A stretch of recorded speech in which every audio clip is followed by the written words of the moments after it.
I think Lewis Hamilton just shocked himself. Talk about starting the weekend off in style. He just rocked up at Silverstone and announced that he's staying with Ferrari until the end of 2027. Yeah, that's a whole story in itself. I'll come to that in a minute. He then bangs in the fastest lap in the only practice session, and then he smashes in a pole position for the sprint race. I don't know what he's been having for breakfast, but it must have been peppered with legend dust. I think that Lewis genuinely thought that the Mercs and the Red Bulls were sandbagging hard during the whole of the practice session, so that's probably why he was so shocked to have secured pole position for the sprint. I don't know, something is very different about this man in 2026. It's almost as if he just doesn't care as much anymore and he's fully enjoying himself. It's like he's just decided to say no to any kind of pressure and just enjoy the fact that he is a 7-time world champion and that he drives the iconic red car that every driver dreams of. And you can't say that they don't all dream of it, because I can guarantee that each and every one of the Formula One drivers that are currently on the grid would have been picturing themselves in a red Ferrari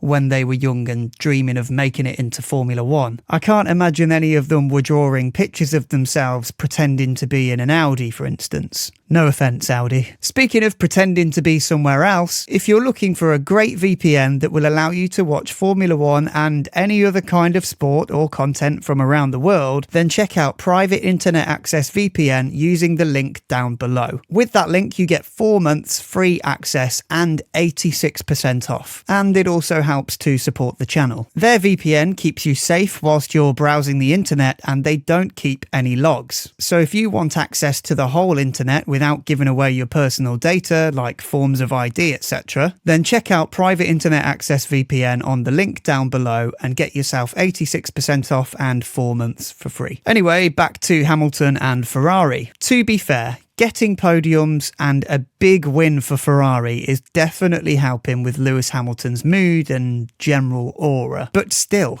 he's like a whole new, reborn version of himself since last season. And listen to this is nuts. I saw something earlier that he's the only driver on the grid to score points in every race and every sprint race this season. He's on an all-time high at the moment. And going into this weekend, by the looks of it, he could actually be on for winning a record-breaking 10 races in Silverstone. Alright, maybe I'm getting a little bit overexcited. We still have the sprint race to go and full race quali and then the actual full Grand Prix race. But he is off to a flying start this weekend. Watching that interview after the sprint quali session, he was absolutely ecstatic. I don't really remember seeing him with that general glow about him when he was in Mercedes, even when he was winning all of the time. In Ferrari this weekend, it just looked like he couldn't believe it. Apparently, he came to Silverstone with relatively low expectations. Maybe that's not the right word for it. Call it more realistic expectations. But out of nowhere, he's just mega quick. I said the other day in a video that I knew the fans would be on his side this weekend, which they clearly are, but I did wonder whether the car would be. And it looks like it is. Ferrari have brought more updates to Silverstone this weekend. Now, these updates actually address their straight line speed or lack thereof, so that will definitely be helping. And maybe the recharging isn't as bad as the drivers were expecting. I know that Lewis, Alonso and Verstappen all had big concerns coming to Silverstone because of the nature of the cars and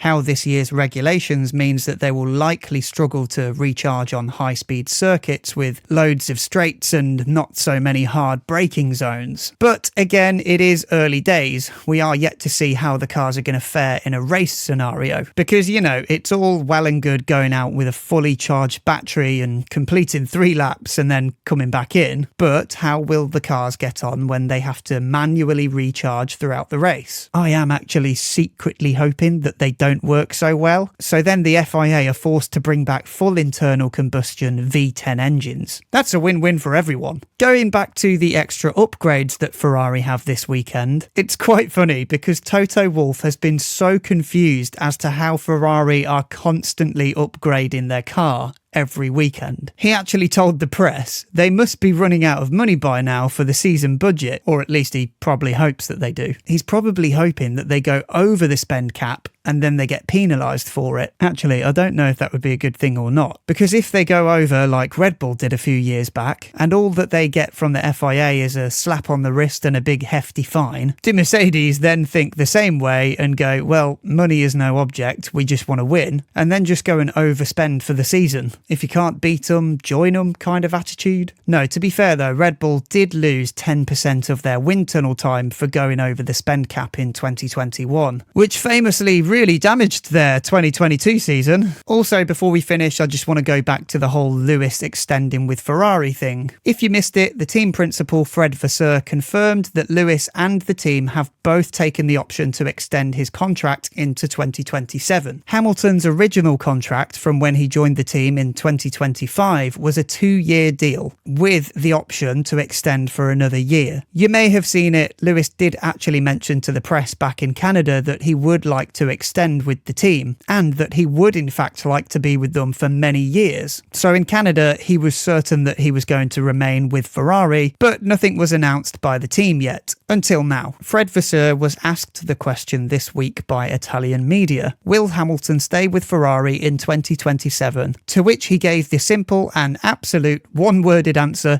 yes. So, there you have it. It seems like Hamilton has finally found himself to feel at home in the Ferrari. I'm not bloody surprised. They essentially gave him the key to the factory. But by the looks of it, he doesn't plan to go anywhere. And he can't now because he's locked in by his contract. He definitely chose the right weekend to announce his contract extension, because at the same time, he's also shut down all the rumours about his retirement. So, Hamilton fans, you are safe for at least another few years. If you made it to the end of the video, thank you so much for watching. And if you enjoyed it, please do hit the like and the subscribe button. It is the best way to support the channel. Cheers.